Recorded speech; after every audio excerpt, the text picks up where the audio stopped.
Hi everyone, I'm Jill from Red Tent Australia, and I am very, very excited to be sitting with my dear friend Bree. Not only is Bree the president of Red Tent Australia, she's also coming to present at our Boundless Self-Love Retreat this year. So let me tell you a little bit about Bree. Bree has trained in Naturopathy, Girls Mentorship, Rites of Passage, of course Red Tent Facilitation, and Yoni mapping therapy. She's been providing women's circles in Sydney for 6 years. And in 2016, she began working with Red Tent Australia to open our first New South Wales Red Tent on Sydney's northern beaches. She now holds the role, as I said, of the president and is also our New South Wales regional coordinator. Bree works primarily in women's holistic health with a major focus on reproductive, fertility, menstrual and sexual health. Her combined studies provide a wholesome and grounded approach for women's health and education and empowerment. Her workshop, her gift to you at Boundless Self-Love Retreat, is called The Courage of a Cunt. Women have access to a resource of strength and power and wisdom that lies between their thighs. A lot of women experience some form of disconnection from their vagina, whether in physical sensitivity or tuning into and understanding the wisdom of the subtle or not so subtle voice of the vulva. This voice, when we stop and listen to it and then follow on with it, can help us to make choices around our bodies and what is right for us. You can come to this workshop and learn how our cunts can unlock the courage in us through a delightful blend of insightful education and gentle experiential practices. The workshop can be taken entirely clothed without needing to share verbally or participate in group activities or discussions. You will take home some resources and practices to continue to deepen your relationship with your womb. Bree, that sounds wonderful. So let me start by asking you, what was it that influenced you to come and present at the Boundless Self-Love Retreat? Well, Jill, I was very moved when I heard about the theme of this year's Boundless Self-Love Retreat. I did present at the last one as well, and it was Yoni related, to be sure. That's a big topic for me. The theme of invoking the warrior woman, I think, speaks to me a lot. I'm still a woman in her 20s, so this is my age and stage. And my studies into pelvic wellness and the state of the pelvic nerve and our nervous system has so much to do with our courage and our ability to be the warrior, to embody the warrior. And so I was really inspired to come and bring this knowledge and my experience to the women of the Boundless Self-Love Retreat, so that they too can deepen their embodiment of the warrior woman right from the core. I see it very much as being that fluid that moves up and down the tree, right inside in the veins. This is what we're working with when we're working with the cunt courage, the womb wisdom that we have. I think that when we start there, it ripples out. Fabulous.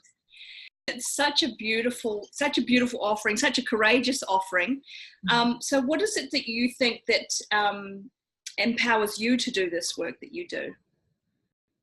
Well, I've had quite a colourful life so far, let's see, and I've had to draw on my reserves of courage and resilience and my inner warrior woman quite a bit in my life.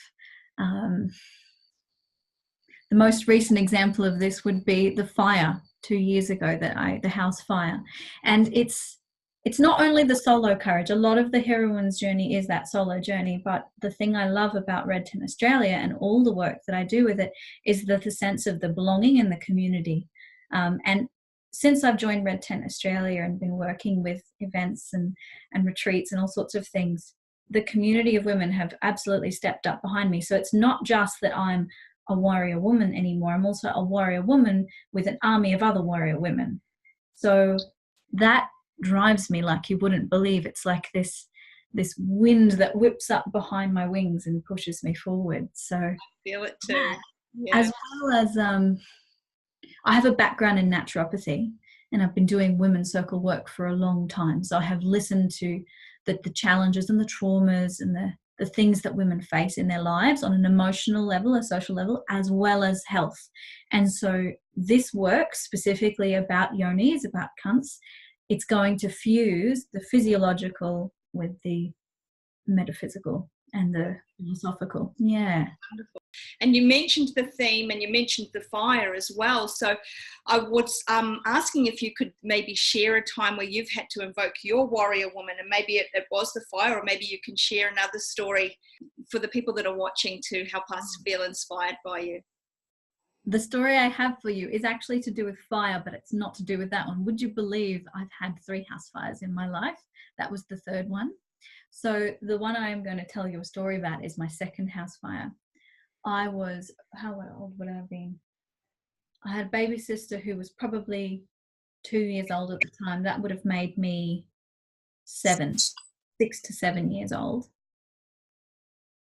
Yes. So we were living in the bush. My mother was a marvelous hippie that decided to live off-grid in teepees and caravans. We were at the time living in a caravan on my grandparents' property, and it was a particularly dry summer. My little sister was 2, and my mum and my sister were around the caravan. This is one of my earliest memories, actually. They were around the caravan doing the daily things. We had an outdoor kitchen. It was such a beautiful life. And dry season, the neighbours next door did funny things from time to time, like started back burning in dry, windy days, which is just not a sensible idea at all, but it happens. And so this occurred, and the fire spread quite quickly, and we ended up around the campsite, around our home. There was a lot of blady grass. For those who don't know exactly what that is, it's a very dry grass that's really combustible. So quite quickly we were surrounded by flames. I have vivid memories of standing outside the caravan with my baby sister and my mother there, and being surrounded by grass fire all around. And my mother called the warrior up in me, and that was possibly the first time the warrior has ever been called up in my spirit. And she said, run for help. And so I didn't really think about it. I just went, and I ran, and I remember running barefoot through, around the fire and through over the creek. It was quite a run. It probably took me 15 minutes to run over to my grandparents' property. It was a large property, and I was crying the whole time, because I just left my 2-year-old sister and my mother with everything burning, and they couldn't get out. They were trapped.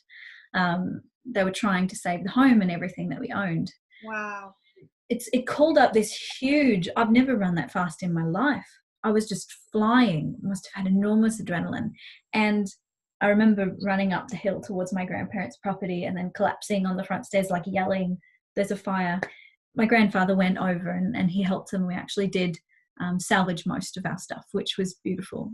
It doesn't always happen that way out in the bush. But that feeling stayed with me, that sense of the power running through my veins and coursing through my body, not knowing what's going to happen, but knowing that I need to act no matter what happens, and that's more important. And there was this beautiful melting as well. I think that is probably a big part of the warrior archetype. It's not just the power, it's also afterwards, without knowing if my mum or sister had survived, I stayed with my grandmother on the veranda and she cuddled me. So that was and I was crying and I was upset and I was like, oh, am I going to see them again? It was a very deep moment of surrender, knowing that I'd done everything that I could. And I think that is an aspect of the warrior in general that we don't maybe talk about, the warrior's the warrior's slump, the warrior's surrender afterwards. Yeah. Wow, thank you so much for sharing that. I had heard about that story very, very briefly a few years ago. You'd told me about another house fire and you'd shared that one, but I didn't know. I can just picture it. And you know what? Knowing you as well as I do, I can so totally see that Bree, that little Bree running for help and being just surging ahead and really knowing that, you had to save the day. I love it. And absolutely, I think there's a message in there to go out to whoever's listening to this, that if you are facing a battle or a challenge or a struggle and your warrior is being activated, I think the best thing to do is just keep going. Just do the best you can, and then dissolve when you're done. But don't give up. Don't give up. That's it. There's still hope to be had. Yeah. I love it. And for those that are watching, whether it's this story or another story from your own existence, we would love to hear you come and share the stories at the retreat. There's going to be such a melding of amazing, strong, powerful women, and together we are stronger. And that's what the message of this retreat, Invoking the Warrior Woman, is all about. And so we really hope to see you there. It's the last weekend in May. Tickets are on sale now. We'll let you know that the last 2 years that we've run this retreat, it has sold out a month beforehand. So please don't wait to get your tickets, and we'll see you there. Thank you so much, Bree. I'm looking forward to seeing you there, Jill, and everyone listening too. Yeah, have a beautiful day. Thank you.